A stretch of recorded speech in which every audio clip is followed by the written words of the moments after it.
The next question on the WhatsApp. Assalamu alaikum. Wa alaikum assalam. My name is Hassan, a nutritionist by profession, and I'm from Ghana. Islam has made it clear that a wife should devotedly obey her husband's commands, except the ones that goes contrary to the will of Allah. I want to know, if I ask my wife to take care of my mother with things like cooking for her, must she obey my commandment to do it, or she can decide not to do it because it's just her mother-in-law?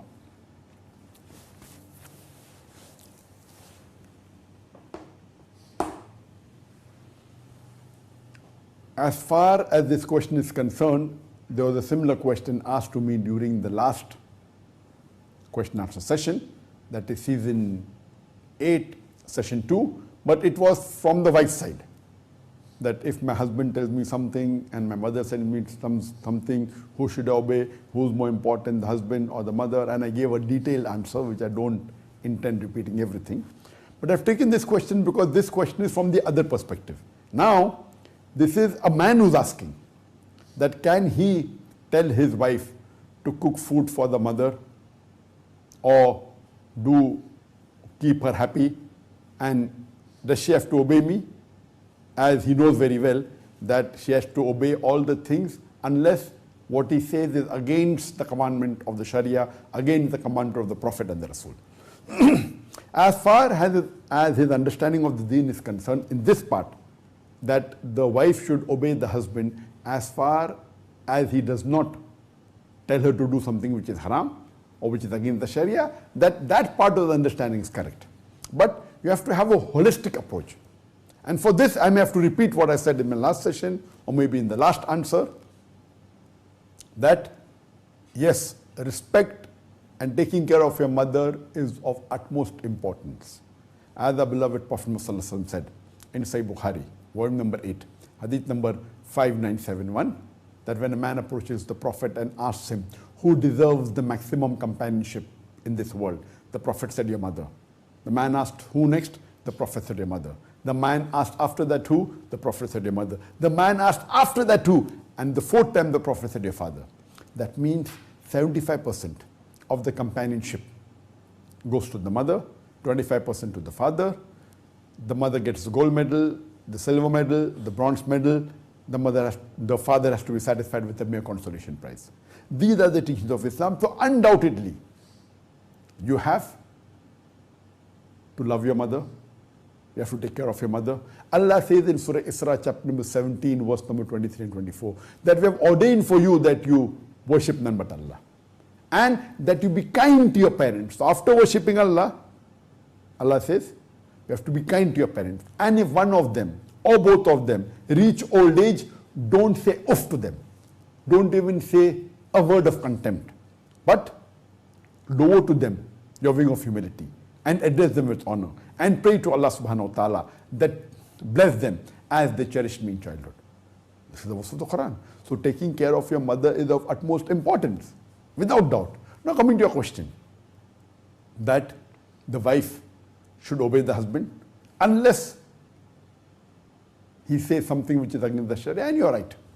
And I quoted the hadith of Musnad Ahmad, volume number 2, hadith number 1661, that the Prophet said that a lady who prays 5 times a day, who fasts in the month of Ramadan, the complete month, guards the chastity and obeys the husband, can enter paradise from any of the gates she chooses.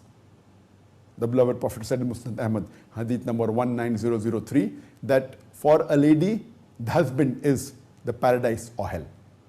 The Prophet said in Ibn Majah, volume number 3, hadith number 1853, that if he would have commanded anyone to bow down after bowing down to Allah subhanahu wa ta'ala, if the Prophet would have commanded anyone to bow down, it would be for the woman to bow down to the husband. Because she cannot fulfill the duties to Allah subhanahu wa ta'ala until she fulfills the duties to the husband. This is a Sahih hadith. But What you have to understand, these are hadith, but there are other hadiths also. You can't just quote a few hadith and you can enforce. The Prophet also said, it's mentioned in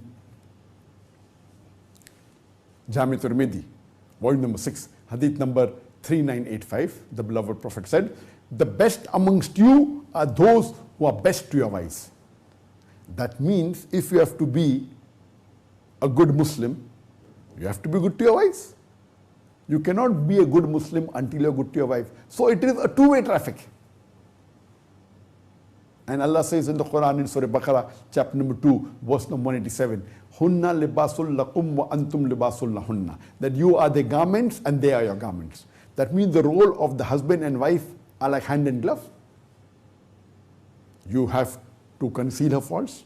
She has to conceal your faults. You have to beautify her. She has to beautify you. It's the role of a garment. It's the role of hand and glove. So everything has to be taken into context. Now coming to your question. And a similar question was asked to me by a man that, you know, I have a wife. Do I have a right to tell her to cook food? I have a mother and she's elderly. I want to take care. What should do?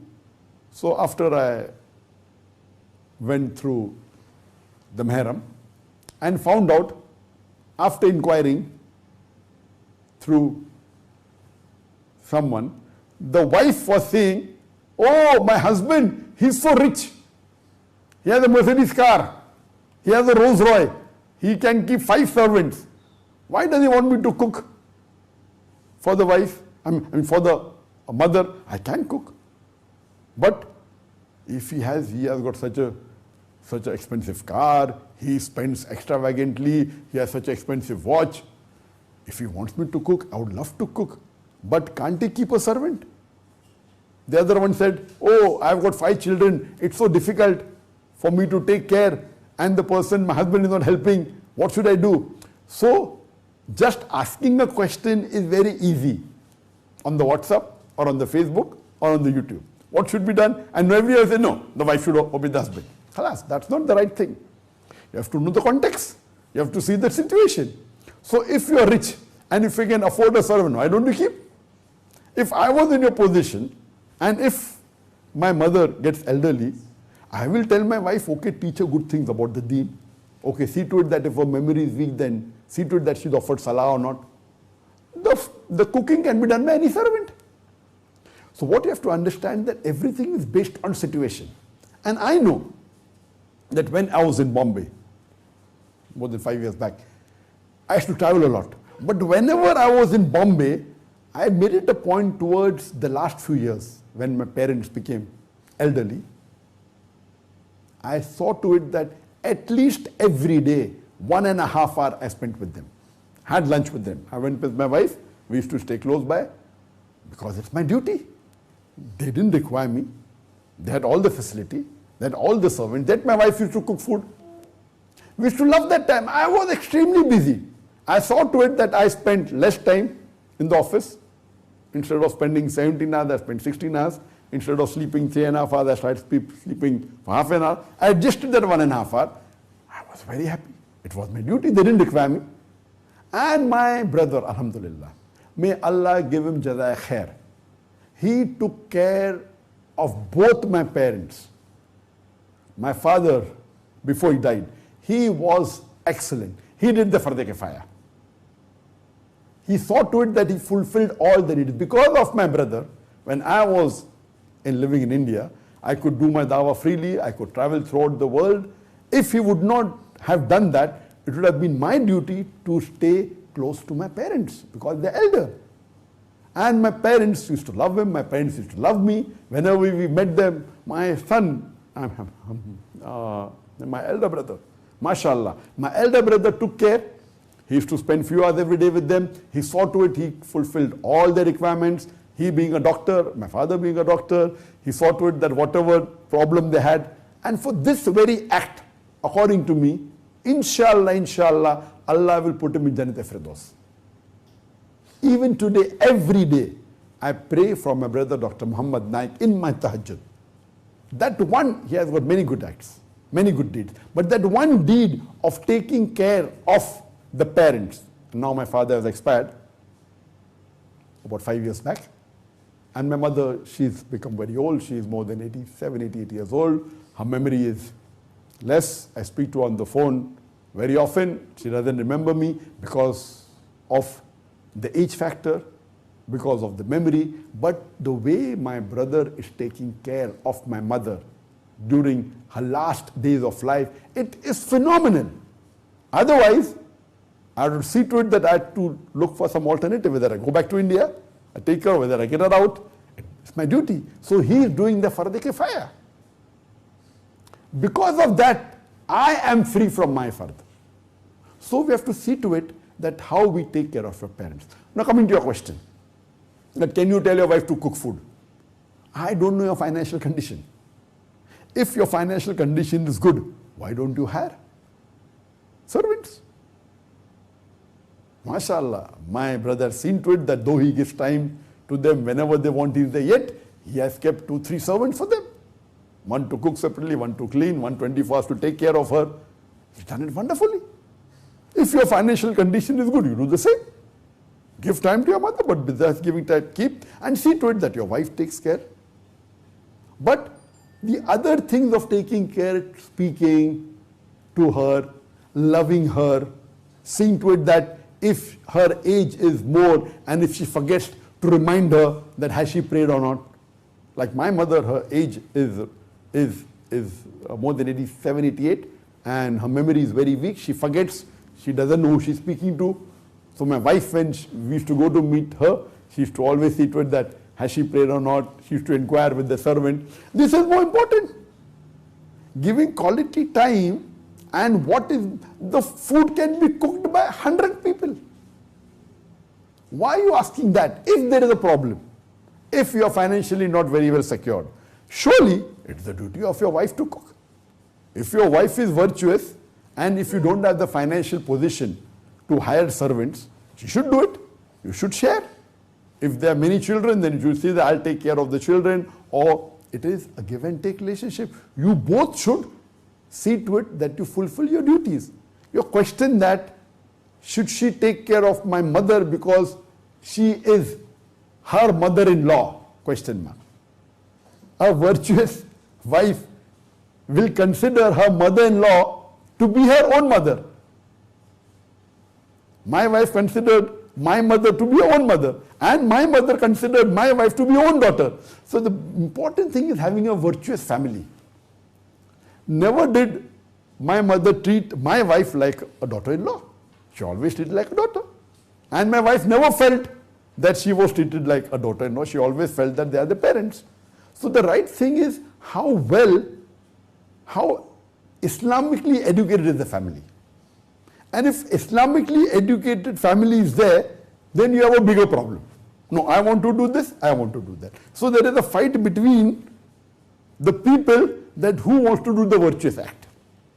There's a fight between I want to take care today, no, I want to take care. No, you do tomorrow, I want to take care today. So if in a family, if a virtuous people, there will be an argument that who will be with your mother. There will never be an argument that, oh, there is no one to take care. So the thing is that it is not the number of people that you have in the family. It is if the people are virtuous, if you are virtuous, and if your wife is virtuous, there will never be a question who will cook the food, who will take care of the mother. If your wife is virtuous, it's a duty. There is no question at all that whether she should obey or not obey.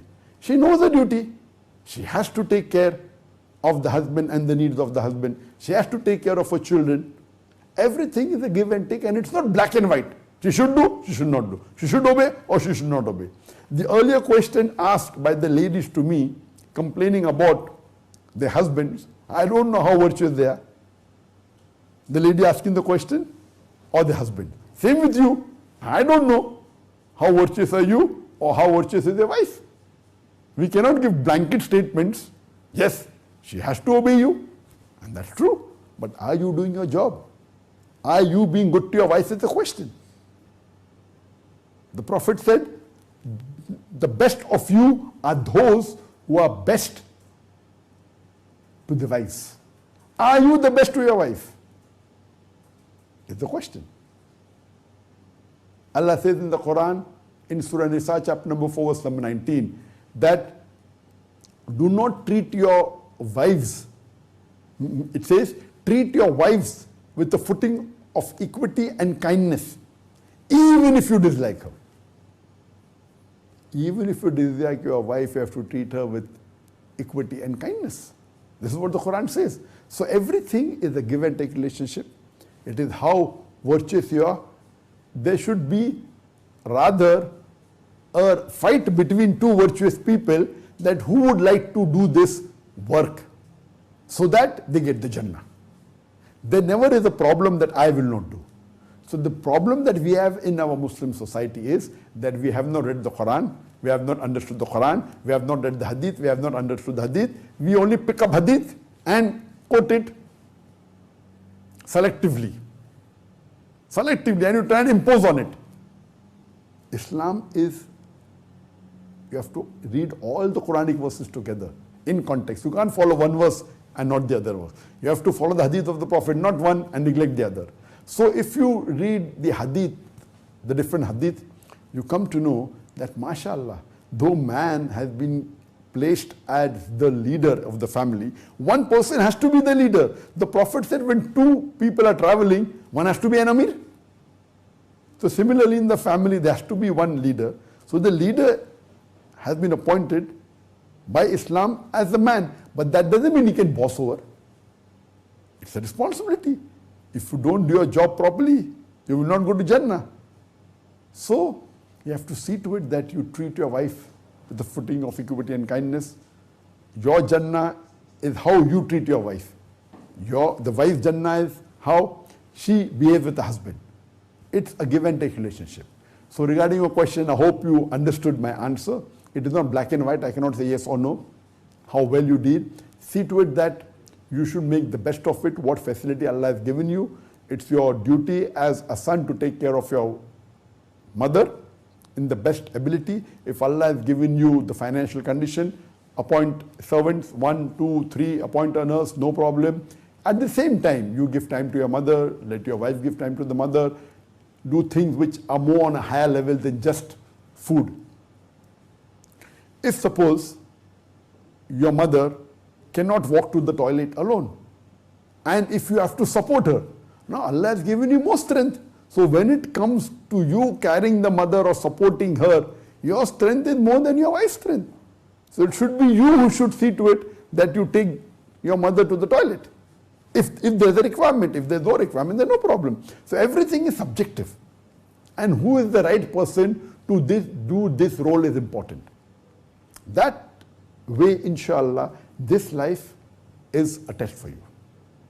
Allah says in the Quran, in Surah Mulk, chapter number 16, verse number 2, Allazi khalaqal mauta wal hayata. Allah has made life and death to test which of you is good indeed.